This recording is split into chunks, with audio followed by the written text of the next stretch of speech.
हम किसी पार्टी के दल्ले नहीं है, नहीं हम दलाल।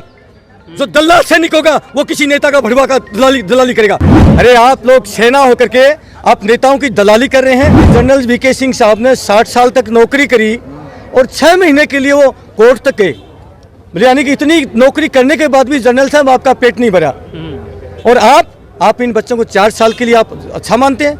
गजब के जनरल साहब जितने भी इनके नाती पोती हैं इनको सबको जो है भर्ती करके 4 साल के लिए बॉर्डर पर भेजें और फिर पता चल जाएगा इनको कि ये देश की सीमाओं पर रक्षा कैसे होती है और एक सैनिक कैसे तैयार होता है। इसलिए ये सरकार के पोपट ना बने।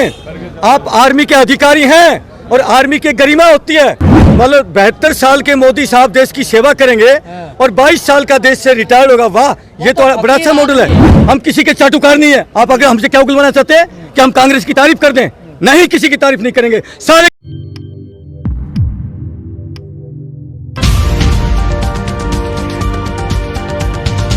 अस्सलामुअलैकुम, आदाब दोस्तों, मैं हूं शम्स सईद और आप देख रहे हैं न्यूज़ हर खबर आप तक।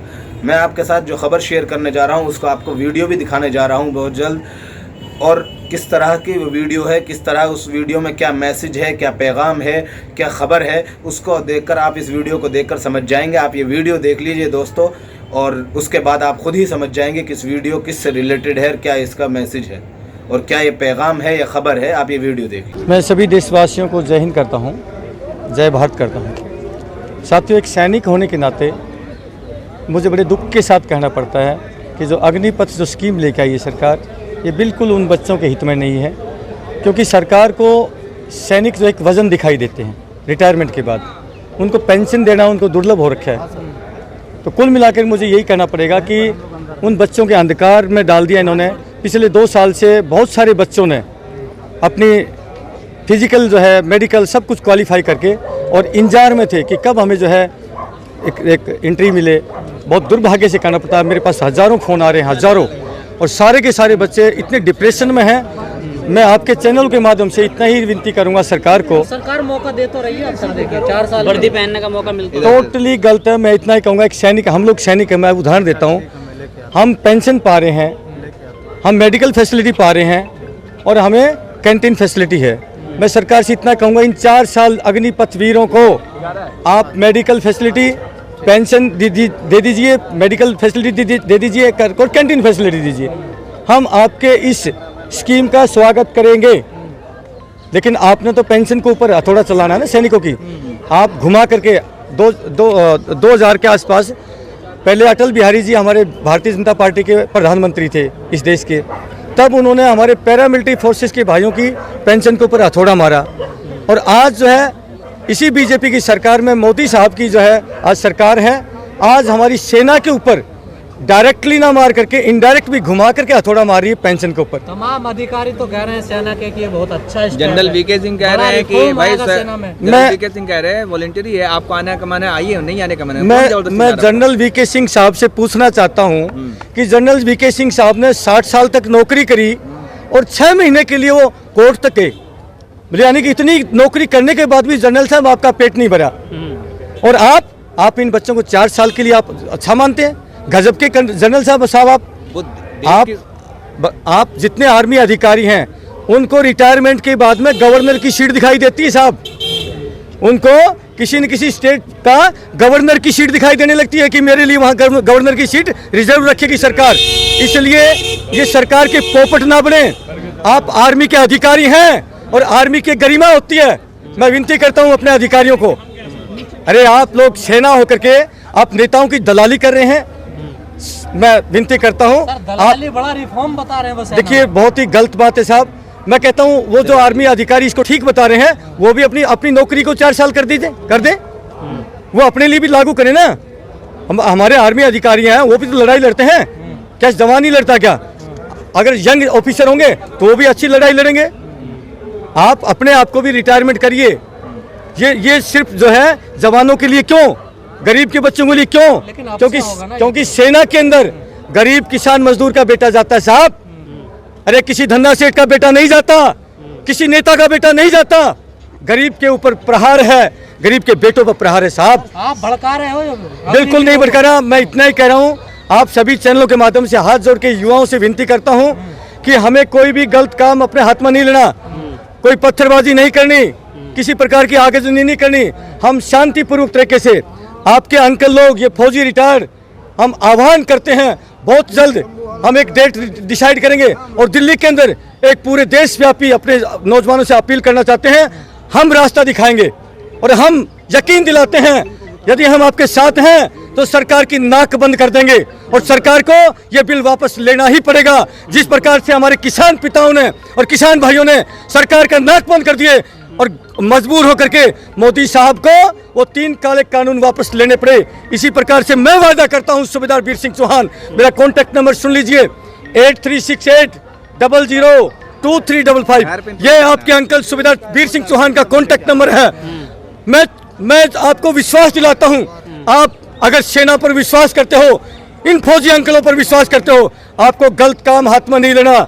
हम जिस प्रकार से कहें कह रहे हो वापस नहीं होगा ये, वापस, अरे साहब वापस सरकार को घुटने टेक के लेना पड़ेगा। ये सूबेदार चौहान का वादा रहा साहब। कई साल से हम चर्चा थी इस पॉलिसी पे, क्या चीज, कई सालों से चर्चा हो रही थी इस पॉलिसी, लेकिन बड़ी इस सोच समझ के लाया गया है। ऐसा है कि एकदम से लेके आते तो ये लगता था कि शायद जनता मेंटली प्रिपेयर हो जाएगी, बच्चे प्रिपेयर हो जाएंगे, नहीं होंगे क्योंकि इसमें टोटली खामियां हैं। अगर ये इतनी अच्छी स्कीम है तो हमारे आर्मी अधिकारी जो इसको सेटिस्फाइड कर रहे हैं कि ये सही है, मैं उनसे भी अपील करूंगा आप भी 4 साल की अपनी जो है नौकरी कर लीजिए। विरोधी है बीजेपी के लगातार नहीं, आंदोलन देखो ऐसा है, मैं बिल्कुल बीजेपी का विरोधी नहीं हूँ।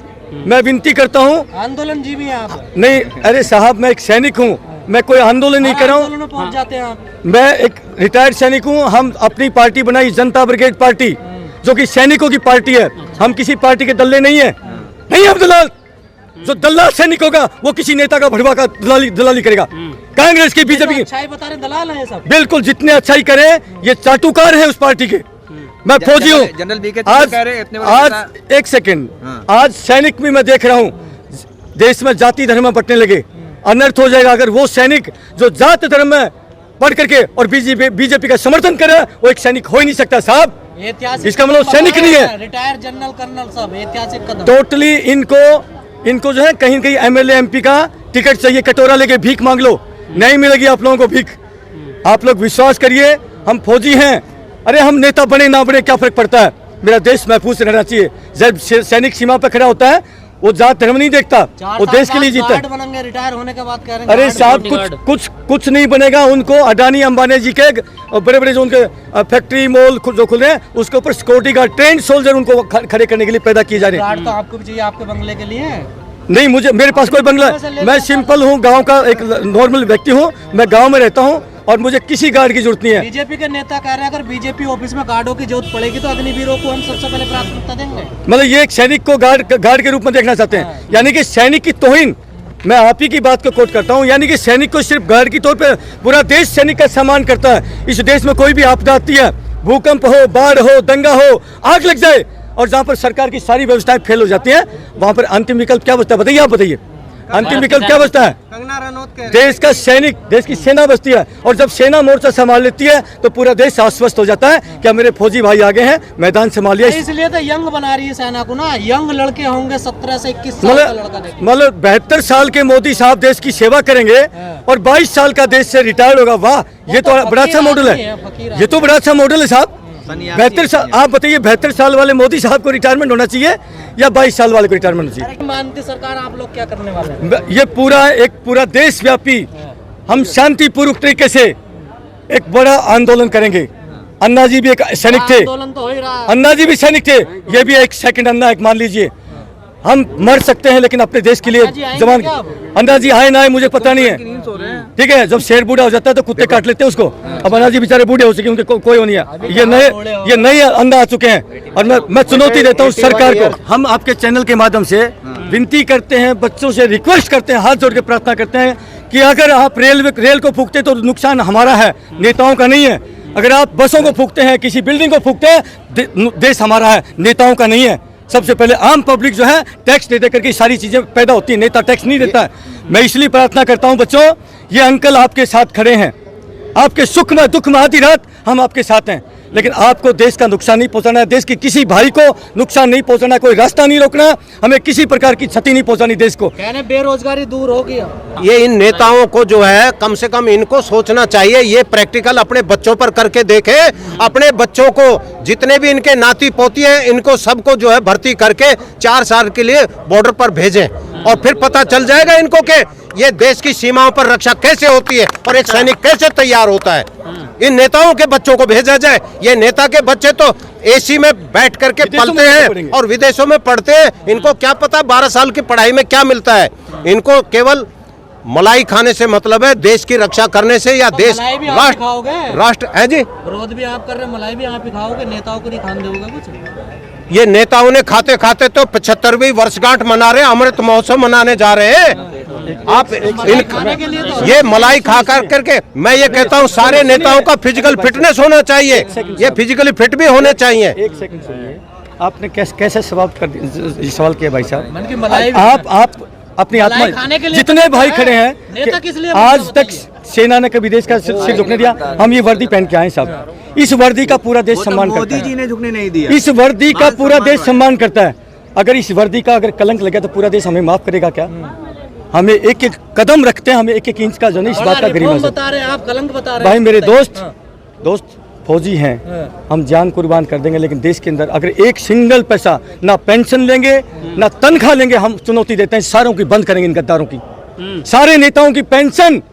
पूरा देश मैं अपील करना चाहता हूं, यदि प्यारे देशवासियों 12 अरब का जो है सालाना का बजट इन नेताओं पर लगता है साहब, इनके टीए इनकी पेंशन उनको और खाने के लिए बर्बाद करिए। 12 अरब राजनीति करनी है तो सेवा का प्लेटफॉर्म है, सेवा करनी ही पड़ेगी, आपको नहीं आपके पिताओं को करनी पड़ेगी। फौजी भाई आ चुके हैं, बीजेपी के नेता ऐसे, सारे नेता ऐसे, सारे के सारे नेता ऐसे हैं, कोई फर्क नहीं साहब।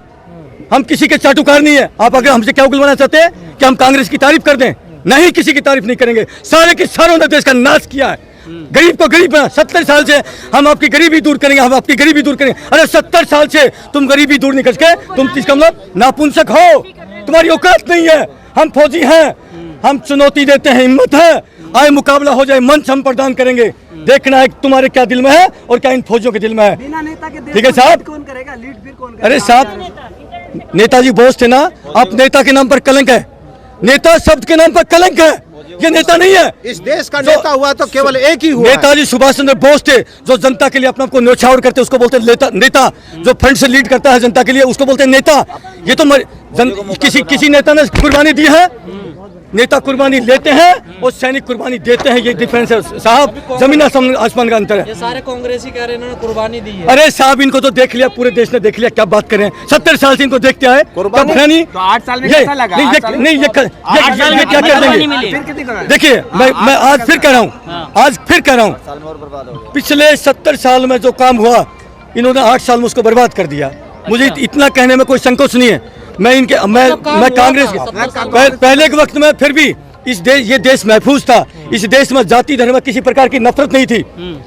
इतने साल से कभी कोई हमने देखा नहीं कि हिंदू खतरे में है, हमने नहीं देखा। आज 8 साल में हिंदू खतरे में है। मेरे देश का पीएम है वो हिंदू है, मुख्यमंत्री वो हिंदू है, राष्ट्रपति हिंदू है, और फिर उसके बाद में मेरे देश का हिंदू खतरे में है, तो इनको कुर्सी छोड़ देनी चाहिए साहब। हम फौजी हैं, फौजी की कोई जात धर्म नहीं होती, फौजी की कोई जात धर्म नहीं होती। जब सैनिक सीमा पर खड़ा होता है तो वो देश के लिए होता है, पीछा अगर शहीद होता तो देश के लिए होता, जात धर्म के लिए नहीं होता। हमारा आपसे निवेदन है, अगर आप इस खबर को फेसबुक पर देख रहे हैं तो हमारे इस फेसबुक पेज हर खबर आप तक को ज़रूर लाइक और फॉलो कीजिएगा। और इस वीडियो में इतना ही, हमें दीजिए इजाज़त। आगे फिर मुलाकात होगी आपसे किसी ऐसी ही खबर के साथ के साथ आपसे निवेदन है कि आप हमारे इस चैनल को लाइक करें, शेयर करें और सब्सक्राइब करें। उस वीडियो को ज़्यादा से ज़्यादा लोगों तक पहुंचाएं। इस वीडियो में इतना ही, हमें दीजिए इजाज़त। आगे फिर मुलाकात होगी आपसे किसी ऐसी खबर के साथ। तब तक के लिए जय हिंद, धन्यवाद दोस्तों।